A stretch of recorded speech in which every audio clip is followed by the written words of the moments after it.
We are live. Welcome, everyone. As you start to trickle in, we are super excited to have you with us today.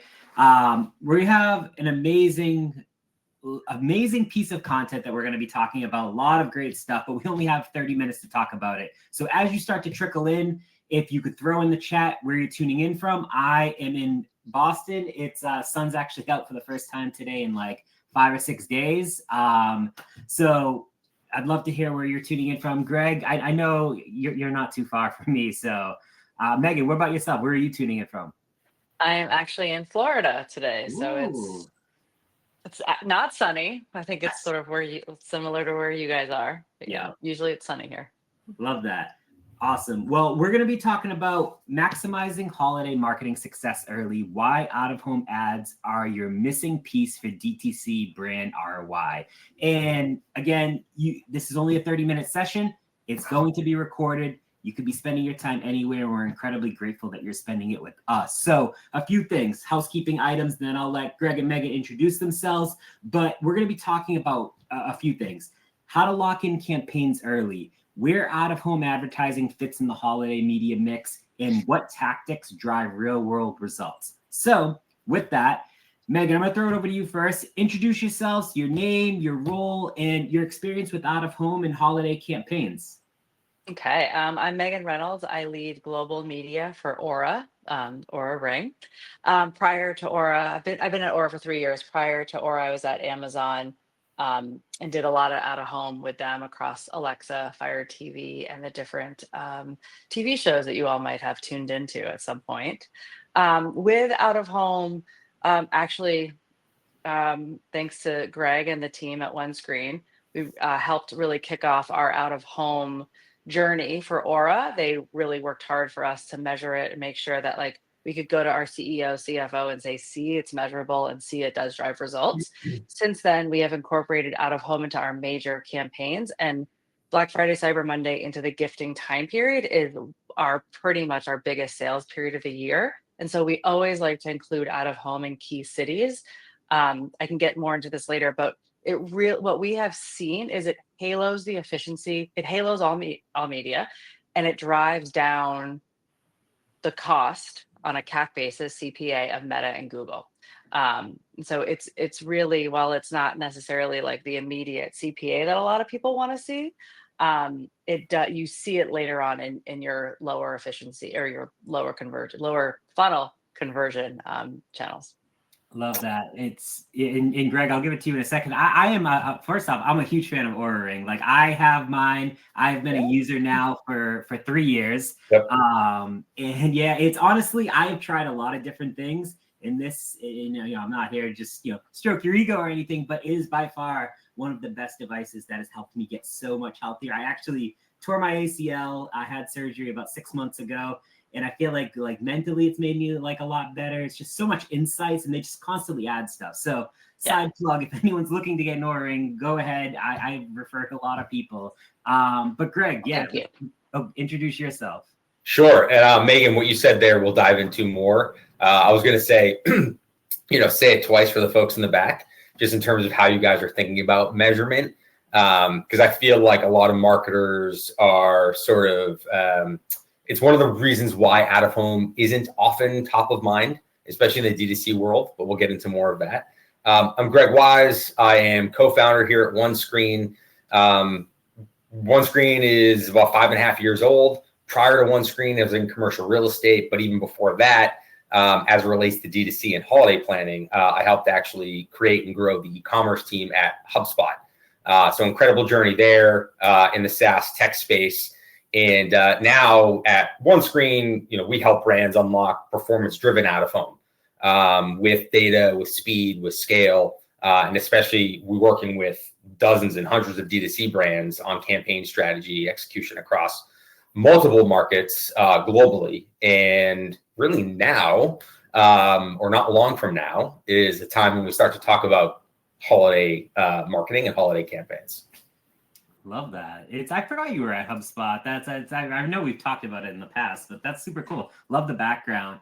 And a few housekeeping items before we dive in. So on the right side of the screen, there's a chat. Feel free to type in the chat. There's also a Q&A section. If you want to ask specific questions, we'll infuse those throughout. But we have lots of great content that we'll get to without that. And if we don't get to your question, just due to timing or whatever, someone from the OneScreen team will reach back out to you. So with that, I'm going to jump in. I'm going to ask this first question, and it's for both of you. But Meghan, I'll let you answer first. So most DTC brands start their holiday media planning in the summer, but many miss out on out of home.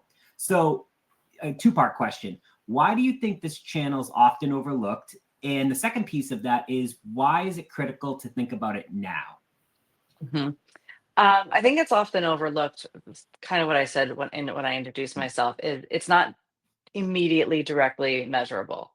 Coming from Amazon, we had a huge team of scientists, so they could go and do the geo holdouts for us, right? And we could see the response, and that it did lift pretty much all metrics that were associated with media, from awareness to sales. But a lot of D2C brands, a lot of brands, especially like ŌURA a couple of years ago, we didn't have that capability. And so we had to constantly, in order to get more money, prove that it was working and efficient. And out of home just, unfortunately is harder to do that, but it does pay off. You just have to have faith, and you have to, be able to say, we'll report back in 6 weeks, not in 6 hours or 6 days. And the second part is, say it again. Why is it important to why start is it now? critical to think about it now?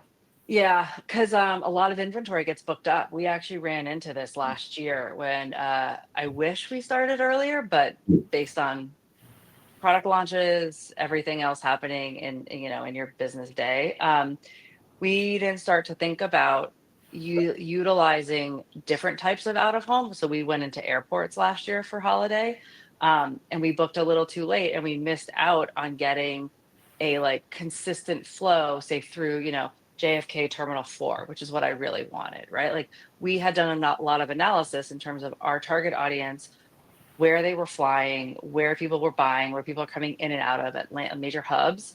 And I wanted to be able to take that over.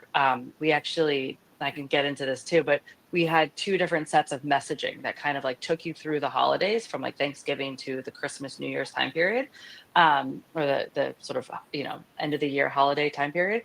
And I wanted to be able to consistently show that, and we missed out on some areas. So now we are starting early.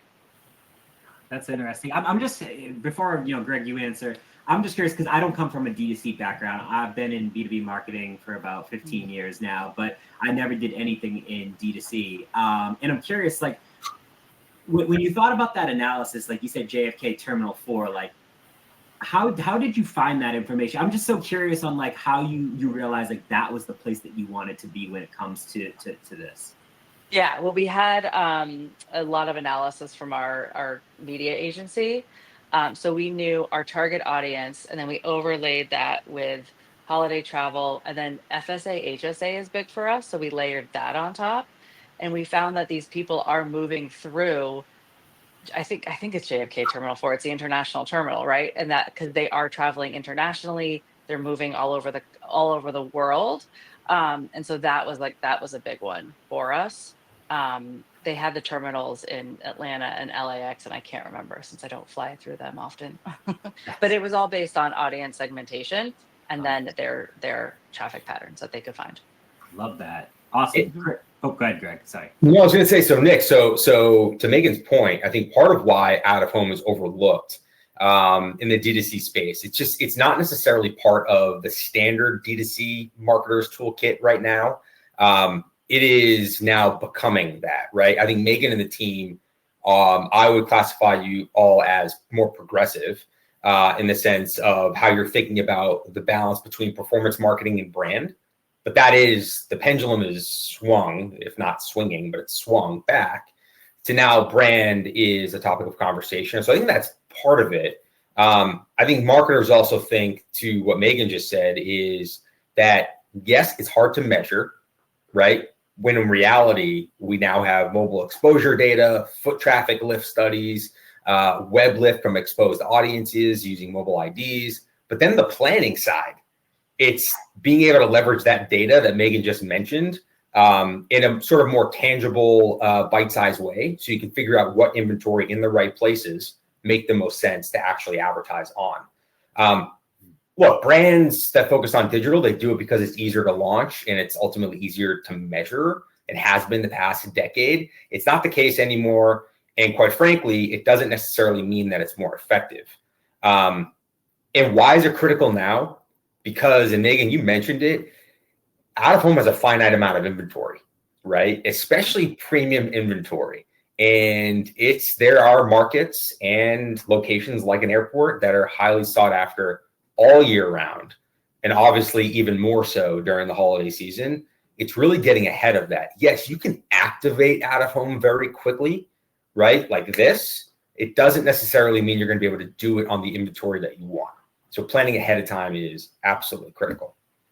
Love that. It's really interesting. And Greg, follow-up question for you on that. When you start to think about the role of, out of home in holiday campaigns, you work with a lot of different customers, clients, agencies, things like that. Like, what patterns are you seeing across D2C brands that you work with when it comes to planning holiday campaigns with out of home today? I think it starts with, again, it's having, for us working with our clients, we try to be proactive. We work with a lot of folks who are newer to out of home versus maybe your legacy brands like Coke and Pepsi, right? We're working really truly with Meghan, like you and the team, when we first started working together, right? It was really like the first foray into doing out of home in a significant way. A lot of our customers are in that same boat. So it's helping them understand, like, actually being proactive and planning ahead. So like now, or at least between May and July, to get them to think about, again, inventory, the right inventory, making sure to lock those things in. But we are seeing a spike in holiday planning really right around now, at least for the brands that are thinking about it right. And the other thing too is that it's this realization that out of home as a channel, it doesn't get blocked, right? You cannot install an ad blocker. It doesn't get skipped. You can't scroll past it. When done right, it lands. And especially when it's actually paired with a digital component, right? So one thing I talk about a lot is it's not a this or this, it's this and this. And it is a rising tide lifts all boats. So we are seeing more and more D2C marketers who are feeling the pain of just doing digital, right? Rising CAC, lower LTV, super competitive, over optimized, all the reasons why people do out of home, why, quite frankly, we started OneScreen. Now shifting again, thinking a little bit more brand and how to incorporate out of home under that umbrella of brand. Love that. Well, it's funny because it actually, Meghan, going to for what I wanted to ask you, Greg kind of led me there. But how does out of home support what you're already doing digitally for the holiday campaigns? Because like Greg just said, it's not this or that, it's this and that. And I'm curious, like, how you balance those two. Yeah, I mean, we have our internal budget guidance in terms of awareness versus sort of conversion media. And we have a plan to support us through Q4. But I think there's a couple of things that out of home does for us that might be different from other brands. One, like, we are a luxury premium brand, right? Like, we're a minimum price, like a basic price point is about $350 plus a membership. And so we want to ensure that we look premium and we're in premium placements.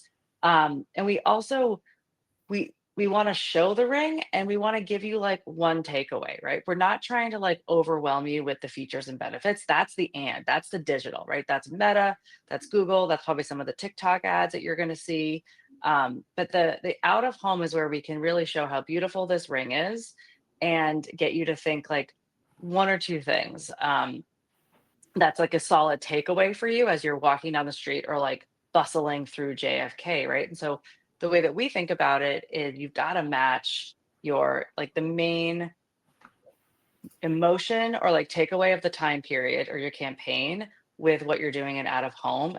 That's your main message, and then everything else supports underneath. So for holidays, we looked at it. It's like you start off with stress, then there's indulgence, and then there's like penance, right? That's a sort of a funny way to think about the Thanksgiving through about early New Year's time period. And our ads kind of match that. So we tried to show you some like messaging playing off the O, joy, your ticket to a good night's sleep. And then we go really hardcore in January of like, focus on your readiness, focus on your sleep score. And that's also where digital out of home is great, because we can just traffic different ads at different time periods, right? So we buy the inventory and then we're just trafficking at different time periods. It's interesting. You talked a little bit about the creative piece there, and that was something I wanted to kind of dive a little bit deeper in, is like, what kind of creative have you seen work really well? Because I have tried out of home for some of the companies that I've worked for in the past, and I've realized that the creative or the messaging plus the targeting, it all impacts it very much so. So I'm curious, like, what creative or targeting strategies have worked well for you when you're trying to stand out during the busy holiday season?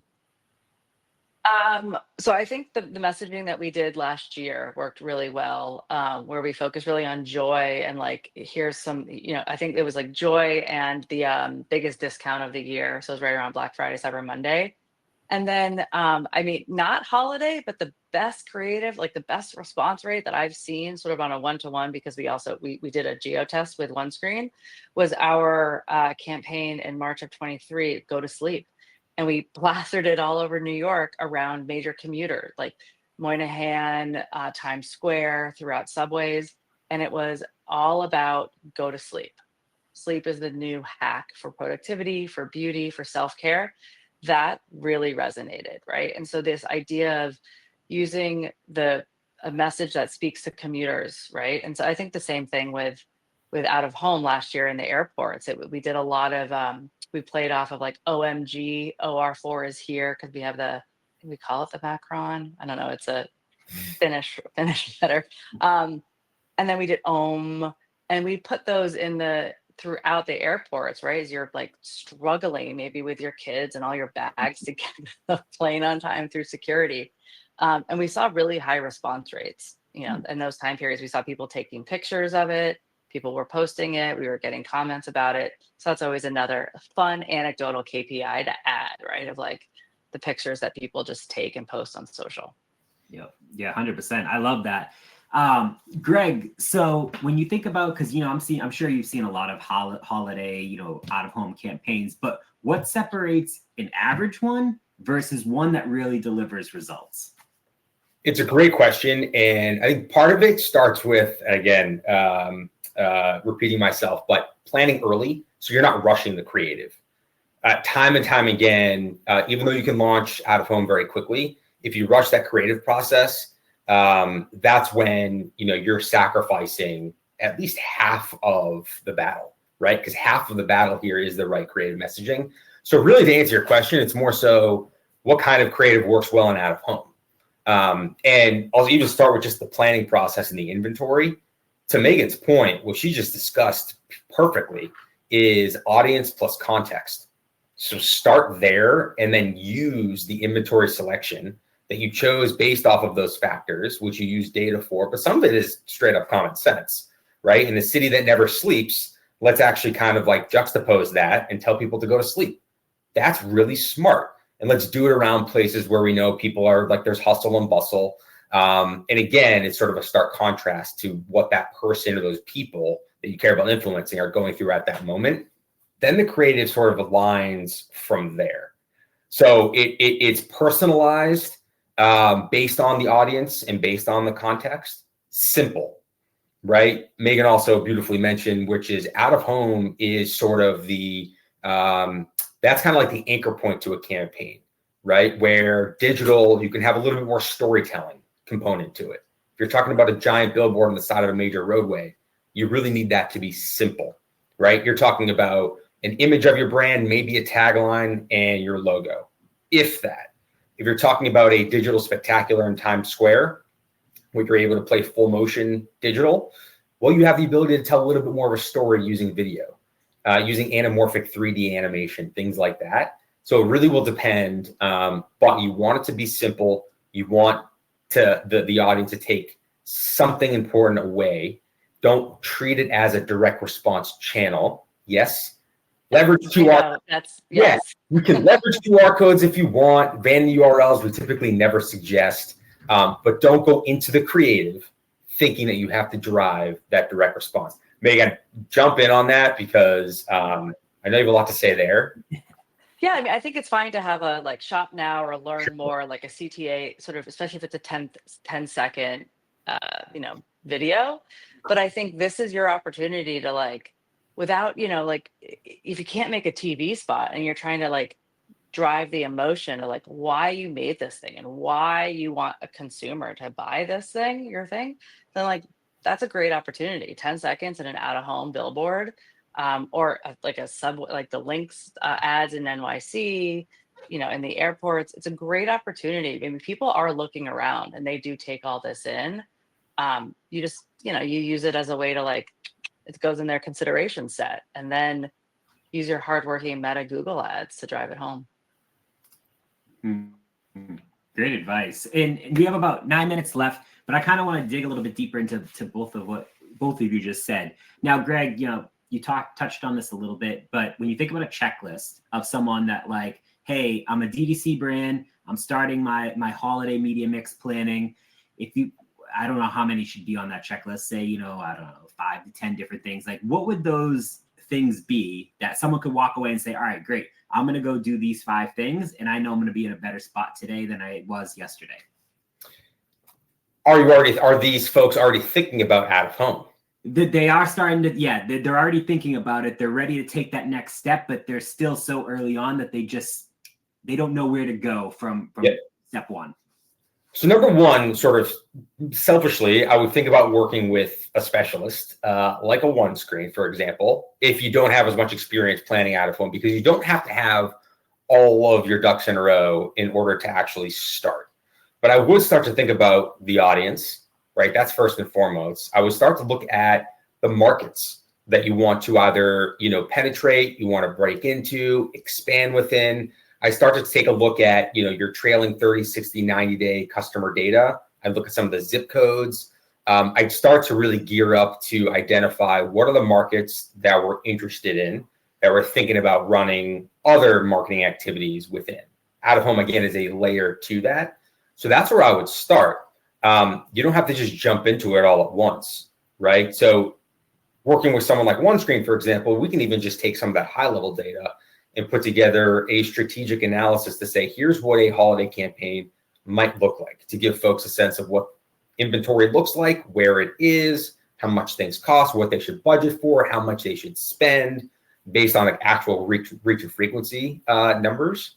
And then the other thing too is be prepared to talk about it internally with your team, right? So a lot of marketers, especially trying to pitch doing out of home internally to a CFO or a CEO or to a board, are going to likely face can you measure it right away?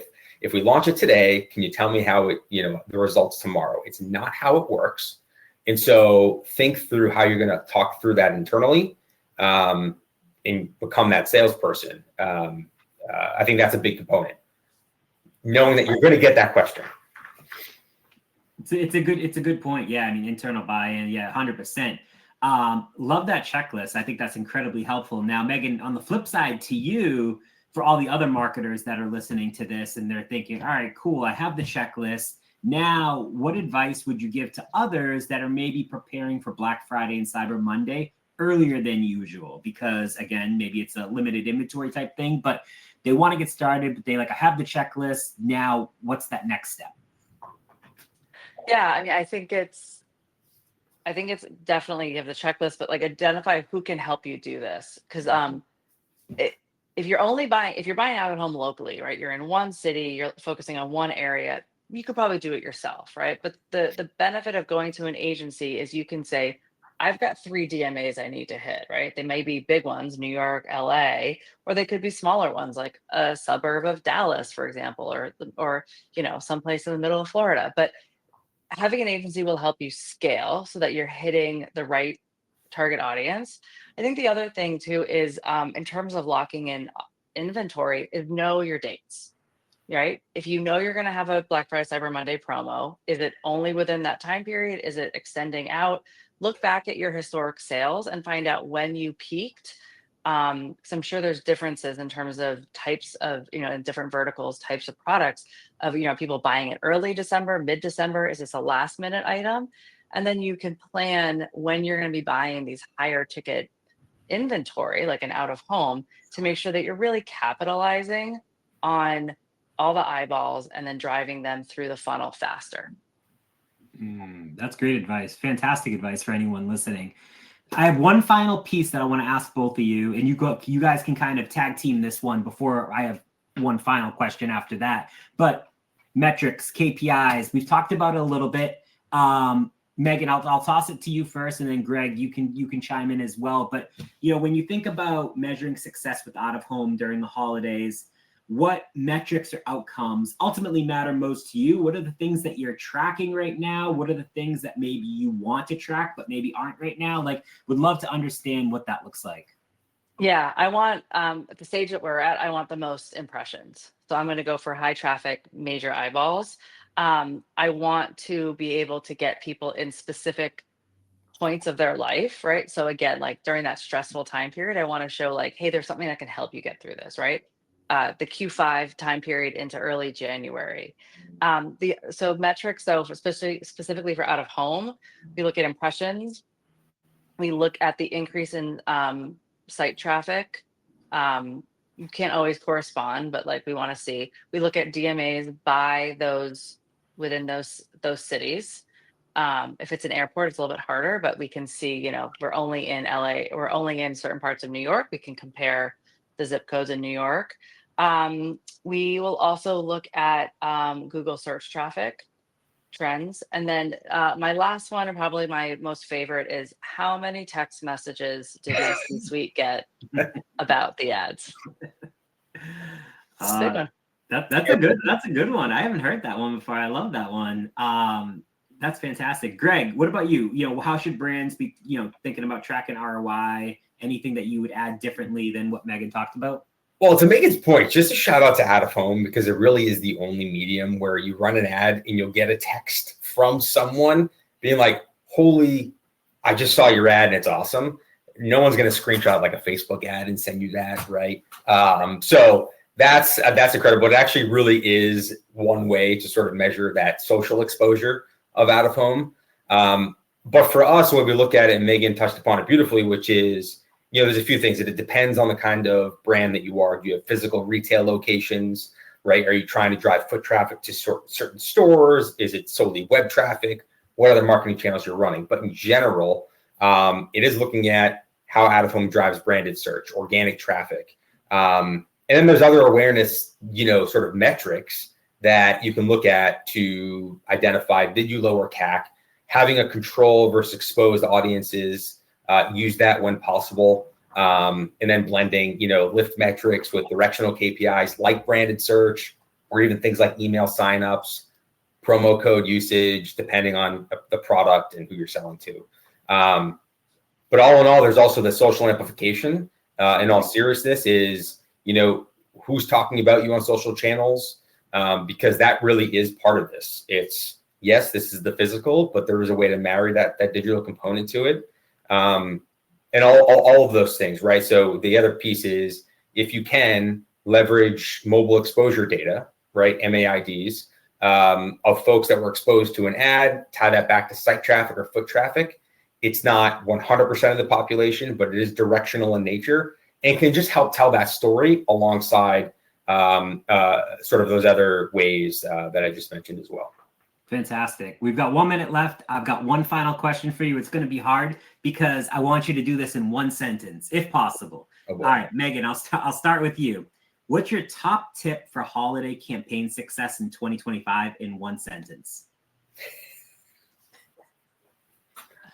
Start now. Boom.